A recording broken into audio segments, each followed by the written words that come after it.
রবীন্দ্রনাথের স্মৃতি রক্ষার্থে যে এখানে প্রতি বছর রবীন্দ্র কমপ্লেক্সে অনুষ্ঠানটি হয়, এই অনুষ্ঠানে আমি খুলনা শিল্পকলা থেকে অংশগ্রহণ করছি। ভালোবেসে সখী নিভৃত যতনে আমার নামটি লিখো তোমার মনের মন্দিরে। আমাদের সকল অশুভ শক্তির বিরুদ্ধে কিন্তু রবীন্দ্রনাথ তার সৃষ্টিকর্ম দিয়ে আমাদেরকে প্রতিবাদী করতে শিখিয়েছেন। কবিগুরু রবীন্দ্রনাথ ঠাকুরের ১৬৫তম জন্মদিন উপলক্ষে প্রতি বছরের ন্যায় এবারও কিন্তু খুলনা জেলার ফুলতলা উপজেলার দক্ষিণদিঘি কবিগুরু রবীন্দ্রনাথ ঠাকুরের শ্বশুর বাড়িতে এই যে ৩ দিন ব্যাপী আনন্দ মেলা বা মেলা আয়োজন করে থাকে, সেই ধারাবাহিকতায় এবারও কিন্তু জমকালো আয়োজনে অনুষ্ঠিত হচ্ছে 3 দিন ব্যাপী এই আনন্দ মেলা। দর্শক, আপনারা দেখতে পাচ্ছেন যে আমরা এখন আছি খুলনা জেলার ফুলতলা উপজেলার দক্ষিণদিঘি রবীন্দ্রনাথ ঠাকুরের শ্বশুর বাড়িতে।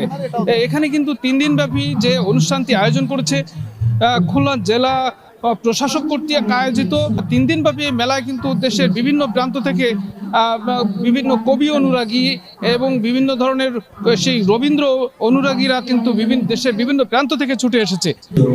আমি আজকে এখানে রবীন্দ্রনাথ উপলক্ষে আমি এখানে এসেছি রবীন্দ্রনাথের স্মৃতি রক্ষার্থে যে এখানে প্রতি বছর রবীন্দ্র কমপ্লেক্সে অনুষ্ঠানটি হয়, এই অনুষ্ঠানে আমি খুলনা শিল্পকলা থেকে অংশগ্রহণ করছি এবং এখানে এসে আমার খুব ভালো লাগছে, কারণ এত সুন্দর আয়োজন, মাঠে মেলা বসেছে, অনেক প্রোগ্রাম হচ্ছে, অনেক মানুষ আমাদেরকে দেখতে পাচ্ছে, এটা ভেবে খুব ভালো লাগছে।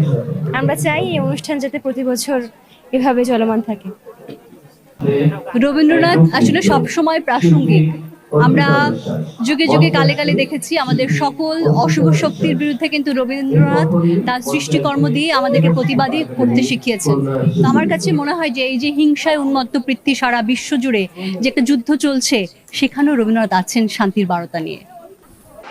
আমাদের আরেকজন মন্ত্রী, বিদ্যুৎ মন্ত্রী জনাব ইকবাল হাসান মাহমুদ টুকু, আমাকে পাঠানো হয়েছে এখানে। আমরা এভাবে সারা বাংলাদেশে সরকারিভাবে, রাষ্ট্রীয়ভাবে রবীন্দ্র জন্মবার্ষিকী পালন করছি একটি কারণে, এটি হলো রবীন্দ্রনাথ বাঙালির সম্পদ। যতদিন বাংলা ভাষাভাষী মানুষ, সাহিত্যানুরাগী মানুষ বেঁচে থাকবেন, ততদিন রবীন্দ্রনাথ তাদের জীবনের অবিচ্ছেদ্য অংশ হিসেবে অনুভব করবেন।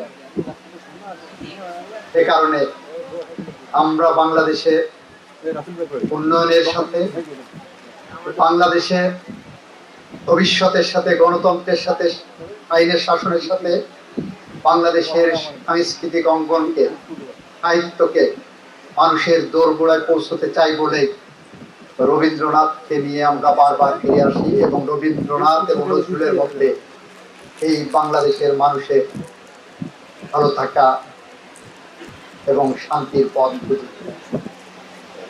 রবীন্দ্রনাথের গানের মধ্যে অন্যরকম একটি নেশা নেশা কাজ করে। যারা রবীন্দ্রসঙ্গীত শুনতে ভালোবাসেন তারা কিন্তু শুনে দেখবেন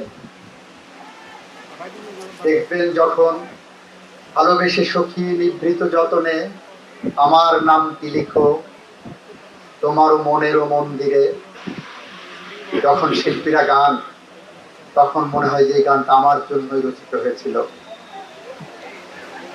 যখন শুনি রাঙিয়ে দিয়ে যাও, কিংবা যামিনী না যেতে জাগাও না, এ ধরনের কালোজয়ী গান শুনি।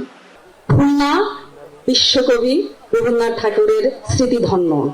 আপনারা জানেন যে সকল এলাকা বা যে সকল জেলা রবীন্দ্রনাথ ঠাকুরের স্মৃতিধন্য, সেসব এলাকায় এই প্রোগ্রামটা করা হচ্ছে সংস্কৃতি বিষয়ক মন্ত্রণালয়ের উদ্যোগে এবং সংশ্লিষ্ট জেলা প্রশাসনের আয়োজনে। আর এই অনুষ্ঠানের প্রধান অতিথি থেকে কে উপস্থিত থাকবেন, সকল বিষয়টি মন্ত্রণালয় কর্তৃক নির্ধারণ করা হয়েছে।